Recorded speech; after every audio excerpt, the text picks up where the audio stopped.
Kwa sasa dunia yote imetega masikio na macho kuangalia Apple wataachia lini iPhone 17. Inatarajiwa kuachiwa Septemba 2025, lakini Alzenjbary Technology haisubirii Septemba 2025. Itakupa taarifa leo. Ngoja nikupe habari za chini. iPhone 17, iPhone 17 itakuwaje? Kwenye rangi itakuwa na rangi ya blue, nyeusi, nyeupe na zambarau. Lakini skrini yake iPhone 17 itaongezeka kidogo. Badala ya ile inchi 6.1, iPhone 17 itakuwa na inchi 6.3. Brightness ya mwangaza itaongezeka mpaka 30%, nits 1300. Kwenye iPhone 17 refresh rate itapanda mpaka 120 badala ile ya zamani iliyokuwa 60 Hz. Hii itakuwa 120 Hz, na chip itakayokuja kwenye iPhone 17 ni A19 au A19. Vipi kwenye bei? iPhone 17 itaanzia $799 kwenye kiwango kama hicho. Miongoni mwa tamaduni za Apple, wakija na simu zao za iPhone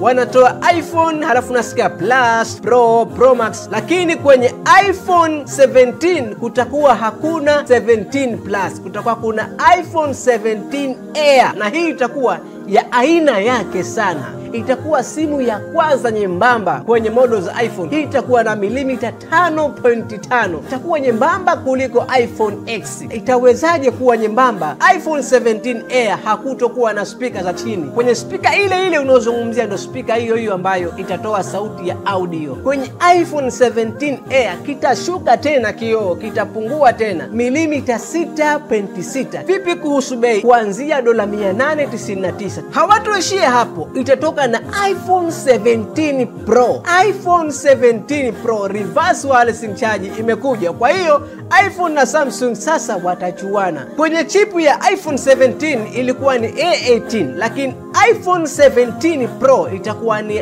A18 Pro. Itaongezeka kitu. RAM za iPhone kawaida zilikuwa ni 8GB humo, lakini kwenye iPhone 17 Pro RAM itaenda mpaka 12.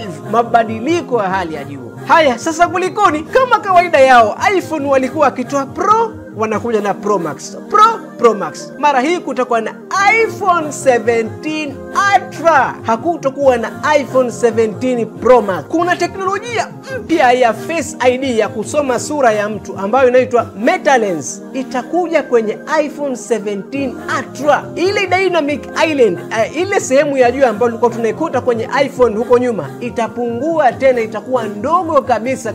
Telephoto megapixel kwenye iPhone 16 Pro Max ilikuwa ni 12, lakini kwenye iPhone 17 watakuja na telephoto megapixel 48, na hii itakuwa iPhone ya kwanza kutokea ambayo ina lenzi 3 zenye megapixel 48. Na vipi kuhusu bei? Kuanzia $1099 na kuendelea. Haya ni baadhi ya mambo ambayo yanatarajiwa kupatikana kwenye modo ya iPhone 17 Septemba 2025, lakini wewe tayari umeshajua kabla, kwa sababu uko na Alzenjbary Technology. Ikiwa hii ndo mara ya kwanza unaangalia video hii, usisahau kusubscribe, na kama una swali lolote andika kwenye sehemu ya comment, tutakuja kulijibu. Tukutane kipindi kinachofuata. Alzenjbary Technology. Bye bye.